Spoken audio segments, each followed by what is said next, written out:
अस्सलाम वालेकुम। अल्लाह तो बिन मांगे ख्वाहिशें पूरी कर देता है, तो मांगने पर तो मुआवजा ही देगा ना। मत भूलना तुम्हारे पीछे तुम्हारा खुदा है जो तुम्हारा मददगार है। अल्लाह तुम्हें उसी से आजमाता है जो तुम्हें सबसे ज़्यादा महबूब होता है। वो तुम्हें तुम्हारी ही मनपसंद चीज़ के हाथों बेबस कर देता है। नामुमकिन अल्लाह के लिए कभी भी कुछ भी नहीं होता। वो नामुमकिन बस तुम्हारे लिए बनाता है। फिर जब तुम मांगने का तसलसल नहीं तोड़ते, तब भी वो देने के वसीले बनाता है। तुम अपनी मर्ज़ी से दुआ नहीं करते, अल्लाह खुद तुम्हें दुआओं पे मजबूर कर देता है, क्योंकि वो तुम्हारी चाह पे बहुत पहले से राज़ी होता है। आजमाइशें तो बस बहाना होती है, बस फिर तुम्हारे हाथों के दुआ में उठने की देर होती है, नसीब बोड़ दिया जाता है। फिर अल्लाह तुम्हारी मनपसंद चीज़ वापस लुटाकर तुम्हारे जिस्म में नई ज़िंदगी फूंक देता है। फिर अल्लाह इतना दे देता है कि ऐसा लगता ही नहीं कि कभी कुछ भी खोया था।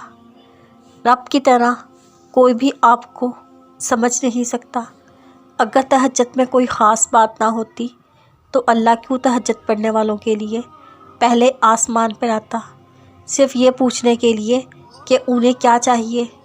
अल्लाह उनकी दुआएं 7 आसमानों के पार से भी सुन सकता है, लेकिन फिर भी अल्लाह उनसे मुलाकात के लिए तशरीफ़ लाता है। तो जैसे अल्लाह ने तहज्जुद को बाकी नमाज़ों से जुदा रखा है, वैसे उसने तहज्जुद पढ़ने वालों को भी सबसे जुदा रखा है। अल्लाह तहज्जुद पढ़ने वालों को सबसे ख़ास रखता है। अल्लाह उनके लिए ऐसे मौज़े जो किसी के लिए नहीं करता। अब अल्लाह 7वें से पहले आसमान पर अपने बंदों को खाली हाथ लुटाने थोड़ी ना आता है। अल्लाह के सामने बहाया गया हर आंसू दुआ है। अल्लाह को तुम्हारे हर आंसू से मोहब्बत है, फिर वो आंसू सब्र करते हुए बहाया गया हो या फिर मायूसी नाराज़गी से बहाया गया हो, क्योंकि अल्लाह हर आंसू के पीछे छुपी कहानी को जानता है। उसे यही काफ़ी है तुमने फिर भी उससे मांगा है, बस फिर वो गुस्सा नहीं करता, वो अता कर देता है। तड़पते हुए दिल के लिए मौत से कर देता है और सारी नाराज़गियाँ अपने कुन पे ख़त्म कर देता है।